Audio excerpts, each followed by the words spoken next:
नाजरीन, दुनिया में हमेशा से ही गैर इंसानी कुव्वतें मौजूद रही हैं, लेकिन इसराइल का ये शेवा है कि वो इन तमाम गैर इंसानी कुव्वतों को अपने पेशवा दज्जाल के साथ जोड़ देता है। इसराइल के मजहबी रहनुमा मरबी मेंडल के हालिया बयान से ये लगता है कि जल्द वो बैतुल मक़दस पर कब्जा करके थर्ड टेम्पल की तामीर शुरू कर देंगे। अगर यहूदी नजरियात की तरफ देखा जाए तो उनका ये कहना है कि ये आलमी वबा यानी कोरोना वायरस उनके मजहबी पेशवा दज्जाल की आमद की अलामत है, और ये हमारी इस वक्त की जमीन पर से खत्म नहीं होगा जब तक कि थर्ड टेम्पल को तामीर नहीं कर दिया जाता, क्योंकि हैकल सुलेमानी की जमीन पर आमद ही इस वबा के खात्मे का जरिया होगी। जबकि दुनिया के मुख्तलिफ हिस्सों में लोगों का मुख्तलिफ रद्द-ए-अमल सामने आ रहा है। कोई इस वायरस को अमेरिका और डोनाल्ड ट्रंप की चाइना के खिलाफ साजिश करार दे रहा है, तो कहीं इस वायरस के खिलाफ दुआएं तेजी से बनाई जा रही हैं, जबकि बड़े सगीर के खित्ते यानी भारत और पाकिस्तान में इस वायरस पर गाने बनाए जा रहे हैं और इसको महज तफरीह का सामान समझा जा रहा है। ख़वातीनो हज़रात, याद रहे कि दुनिया में जो भी हालात हों, इसराइल की उन पर गहरी नज़र रहती है, और कोरोना के मुताल्लिक इसराइली मजहबी रहनुमा मरबी मेर्कल ने एक इंटरव्यू के दौरान कहा कि कोरोना दरअसल चाइना के लिए खुदा की तरफ से अजाब है। हम चाइना और ईरान को शैतान समझते हैं और ये वायरस उनका खात्मा करने के लिए ज़मीन पर आया है। आलमी मईशत की तबाही के साथ ही हमारा मजहबी पेशवा दज्जाल आएगा और हमारा अरूज भी अब करीब है। इन दोनों कौमों ने हमें बहुत सताया है और अब ये उनकी तबाही का वक्त है।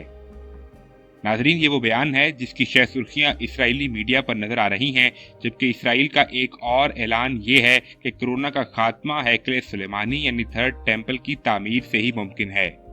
तारीख और तीनों आसमानी किताबों तौरात, अंजील और कुरान करीम में यहूदियों के यरूशलेम से उभरने का जिक्र मिलता है। इसलिए यहूदी रोजाना दिन में 3 दफा यरूशलेम की जानिब मुंह करके इबादत करते हैं और अपने मसीहा दज्जाल से मदद तलब करते हैं। लेकिन हैरानकुन अमल तो ये है कि अमरीकी ईसाइयों ने भी इस यहूदी अकीदे को सच मानकर इस पर तहकीक शुरू कर दी है कि 4 खूनी ग्रहण लगेंगे और फिर यहूदियों की हुकूमत कायम होगी, जिसके बाद दुनिया अपने इख्तिताम की तरफ चली जाएगी।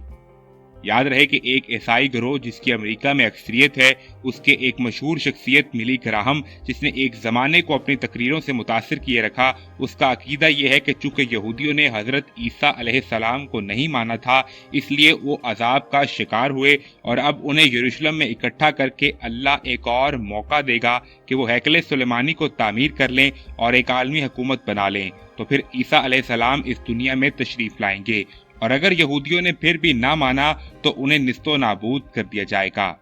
यही तबका अमरीकी अवाम को इस बात पर मुत्तफिक कर चुका है कि जल्द अज जल्द मशरिक वस्ता में इसराइल का इक़्तिदार कायम करवाया जाए ताकि ईसा अलैहिस्सलाम नाजिल हों।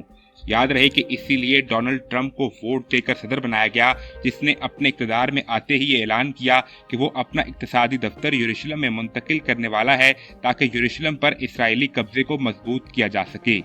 ये वो तमाम सूरत हाल है जिस पर इसराइल और अमेरिका डटे हुए हैं और वो इसकी तबलीग भी कर रहे हैं। लेकिन हमारी अल्लाह रब्बुल आलमीन से दुआ है कि वो आलम इस्लाम की हिफाजत फरमाए और दीन हक के दुश्मनों को निस्तो नाबूद कर दे। आमीन। अगर आपको हमारी ये कावश पसंद आई है तो वीडियो को लाइक कीजिए, शेयर कीजिए, चैनल को सब्सक्राइब करके बेल आइकन को जरूर प्रेस कीजिएगा ताकि हमारी आने वाली तमाम नई वीडियोस आपको बर वक्त मिलती रहें।